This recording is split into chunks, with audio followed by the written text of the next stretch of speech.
Welcome to my YouTube family. उम्मीद है कि आप सब ठीक होंगे। अल्लाह पाक आपको हमेशा खुश रखे, आमीन।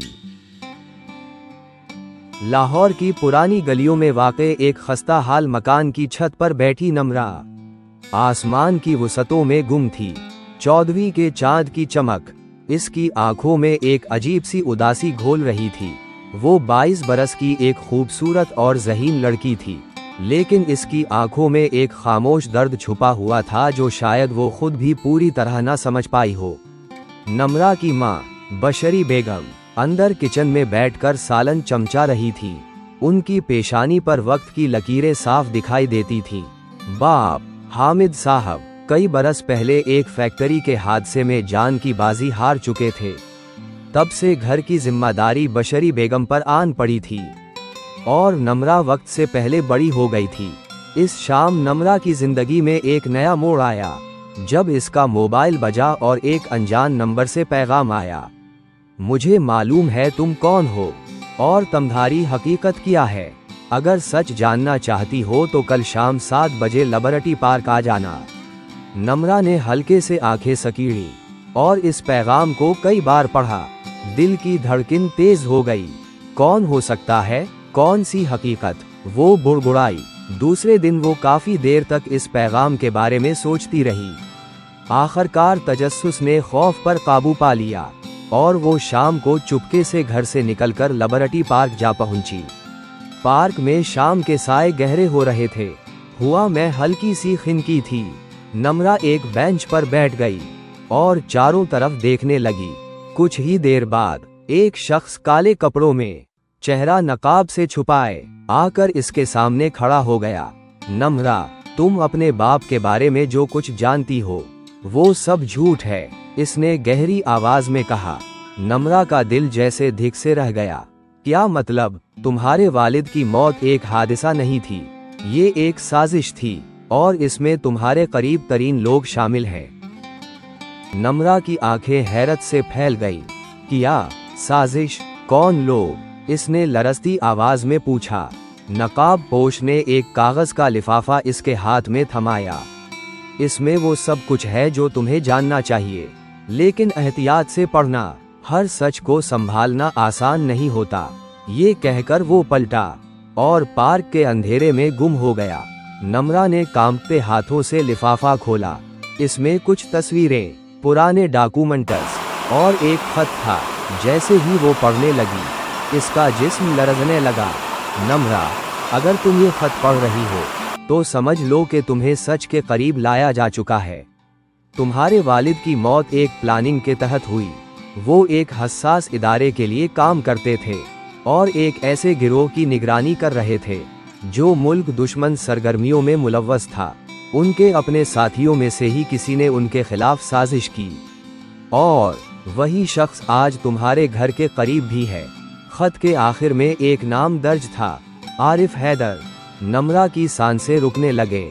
आरिफ चचा, वो बेइख्तियार बोली। आरिफ इसके वालिद के करीबी दोस्त थे जो उनकी मौत के बाद अक्सर उनके घर आते थे। उनकी माँ का बहुत ख्याल रखते थे और नम्रा के लिए भी हमेशा नरमी से पेश आते थे। उसी लम्हे नम्रा के अंदर एक तूफान उठ खड़ा हुआ। क्या वही कातिल हो सकते हैं? क्या माँ को इसका इल्म है? रात भर नम्रा को नींद न आई। वो बार बार तस्वीरें और दस्तावेजात देखती और हर सतर पर एक नया सवाल उठता। अगली सुबह उसने माँ के सामने कुछ भी जाहिर न किया, लेकिन दिल ही दिल में फैसला कर लिया कि वो इस सच तक जरूर पहुँचेगी, चाहे इसके लिए कितना ही खतरा क्यों न मोल लेना पड़े। शाम को वो एक बार फिर उसी पार्क गई। शायद वो नकाब पोश दोबारा मिल जाए, लेकिन वो वहाँ नहीं था, मगर एक पुराना भिखारी जो पार्क के दरवाजे पर अक्सर बैठा रहता था। नम्रा के करीब आकर बोला, बीबी जी, आपको वो साहब ये लिफाफा देकर गए हैं। नम्रा ने जल्दी से लिफाफा लिया। इसमें एक मुख्तसर पैगाम था। कल रात 9 बजे माल रोड पर वाक़े पुरानी लाइब्रेरी के तहखाने में आओ। सच का दूसरा दरवाजा वहीं खुलेगा। नम्रा का दिल जोर जोर से धड़क रहा था। पुरानी लाइब्रेरी का जिक्र सुनकर ही एक सनसनी सी पूरे बदन में दौड़ गई। इस लाइब्रेरी के बारे में मशहूर था कि वो बरसों से बंद पड़ी है और इसका तहखाना तो जैसे एक पुरस्कार भेद बन चुका था। अगली रात वो मुहतात कदमों के साथ माल रोड पर वाक़े इस इमारत के करीब पहुंची। बाहर से सब कुछ सुनसान और खामोश था। दरवाज़ा पुराना था, जंग आलूद, लेकिन खिला हुआ। वो अंदर दाखिल हुई। लाइब्रेरी की फिजा में एक अजीब सी बो थी, पुरानी किताबों, गर्द और उदासी की बो। अंदर मुकम्मल अंधेरा था। नम्रा ने अपनी मोबाइल की टार्चा ऑन की और आगे बढ़ने लगी। चंद कदम बाद उसे एक जीना नजर आया जो नीचे तहखाने की तरफ जाता था। इसके कदम कांप रहे थे, लेकिन इरादा मजबूत था। वो जीने उतरने लगी। नीचे पहुंचकर उसने देखा कि एक बल्ब की हल्की सी रोशनी जल रही है। एक कोने में वही नकाब पोश खड़ा था। शुक्रिया नम्रा, तुम आ गई। सच का रास्ता तुम्हें खुद चुनना होगा, मैं सिर्फ तुम्हें निशानियां दे सकता हूँ। नम्रा ने कहा, मुझे सच जानना है, पूरा सच। आरिफ चचा, क्या वो वाकई? नकाब पोश ने एक फाइल इसके हाथ में थमाई। ये सब सबूत हैं। आरिफ हैदर दरअसल एक खुफिया गिरोह का हिस्सा थे जो मुल्की हसास मालूमात बैरून मुल्क भेजता था। तुम्हारे वालिद उनके बारे में तहकीकात कर रहे थे और जब इन्होंने सबूत इकट्ठे कर लिए तो आरिफ ने उनका खात्मा करवा दिया। तमधारी माँ को उस वक्त कुछ मालूम न था, लेकिन नम्रा ने हैरत से पूछा, लेकिन क्या? नकाब पोश ने आहिस्ता से कहा, लेकिन अब इन्हें शक हो चुका है और वो उस वक्त खतरे में है। नम्रा ने फाइल को मजबूती से थामा, जैसे अब इसकी जिंदगी का मकसद उसी में कैद हो। मैं कुछ भी करके सच सामने लाऊंगी। नकाब पोश ने कहा, तुम्हारे पास वक्त कम है। आरिफ ने तुम पर नजर रखनी शुरू कर दी है। अब तुम्हें हर कदम बहुत सोच समझकर उठाना होगा। नम्रा ने इस बात में सर हिलाया। इसकी आंखों में अब खौफ नहीं, सिर्फ अज़्म था। नम्रा ने फाइल को पढ़ना शुरू किया तो एक एक राज इस पर खलने लगा। इसमें आरिफ हैदर के ईमेल्स, कुछ ऑडियो रिकॉर्डिंग्स और नम्रा के वालिद के हाथ से लिखी आखिरी डायरी के चंद सफ़हात थे। हर सफ़हा एक चीख की मानिंद था, इंसाफ के लिए, सच के लिए। आरिफ चचा कैसे ये सब कर सकते हैं? वो बार बार खुद से सवाल करती। वो तो इस घर का फर्द समझे जाते थे। उसी रात नम्रा ने माँ से बात करने का फैसला किया। जब वो घर लौटी तो बशरी बेगम नम्रा का इंतजार कर रही थी। चेहरे पर परेशानी के साए साफ दिखाई दे रहे थे। कहाँ थी तुम? फोन क्यों बंद था? माँ ने पूछा। नम्रा ने उनके सामने फाइल रख दी। अम्मी, मुझे सब पता चल गया है। अब्बू की मौत एक हादसा नहीं थी, ये सब आरिफ चचा का किया धरा है। बशरी बेगम के हाथ से चाय का कप छूटकर फर्श पर गिर गया। आंखों में आंसू आ गए। मुझे शक था, लेकिन कभी हौसला नहीं हुआ कि कुछ कहूँ। मैंने खुद को अंधे यकीन में दफन कर दिया था। नम्रा ने उनका हाथ थामा। अब वक्त आ गया है कि हम सच को दुनिया के सामने लाएं। माँ बेटी एक दूसरे से लपट गईं, लेकिन उस वक्त दरवाजे पर हल्की सी दस्तक हुई। नम्रा ने चौंक कर दरवाजा खोला तो सामने आरिफ चचा खड़े थे, हसबे मामूल मुस्कुराते हुए। अरे नम्रा बेटा, कैसी हो? तुमसे जरूरी बात करनी थी। अंदर आ सकता हूँ? नम्रा ने धीमी आवाज में कहा।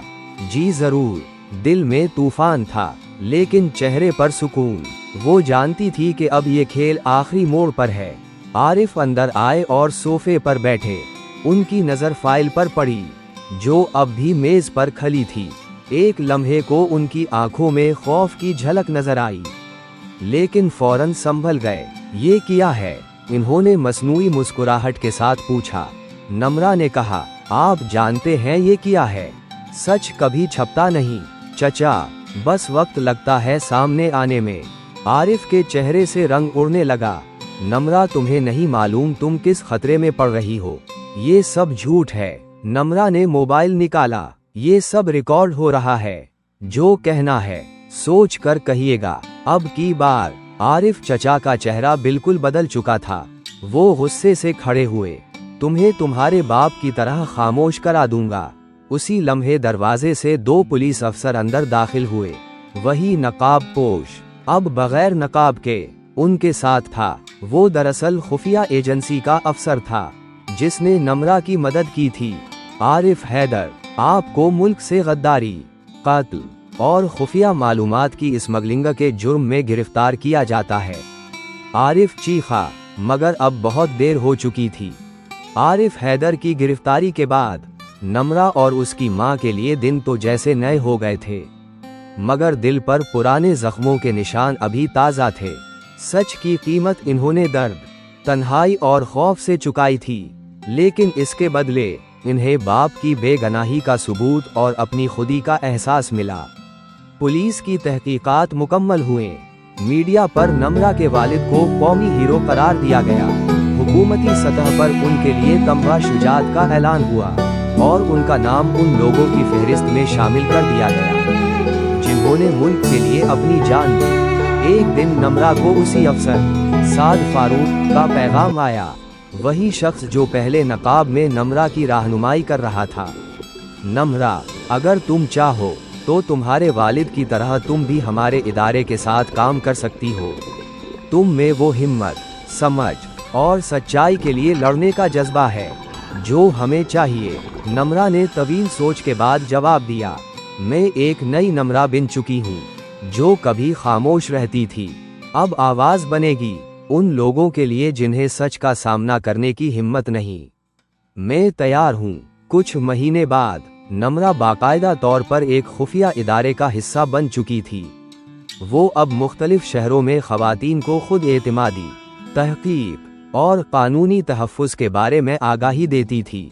इसका मकसद सिर्फ जराइम रोकना न था, बल्कि इन औरतों को जगाना भी था जो अपने सच को सिर्फ खामोशी में दफन करती रहती हैं। एक दिन जब वो एक सेमिनार से वापस आई तो उसकी माँ ने उसे गले लगाया, तुम्हारे अब्बू बहुत फख्र महसूस करते होंगे नम्रा, तुमने वो काम मुकम्मल किया जो वो शुरू कर गए थे। नम्रा ने आसमान की तरफ देखा जहां सूरज की रोशनी धीरे धीरे बादलों के पीछे से निकल रही थी। सच हमेशा धूप की तरह होता है अम्मा, चाहे जितना भी छुपाया जाए आखिरकार चमकता जरूर है। ये कहानी नम्रा जैसे किरदारों की है जो दुखों के अंधेरों से निकलकर सच्चाई की रोशनी की तरफ सफर करते हैं।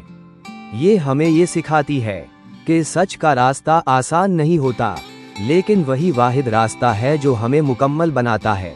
अगर आपको मेरी कहानी पसंद आई है तो चैनल को सब्सक्राइब कर दे, लाइक करे, शेयर करे। अल्लाह हाफिज।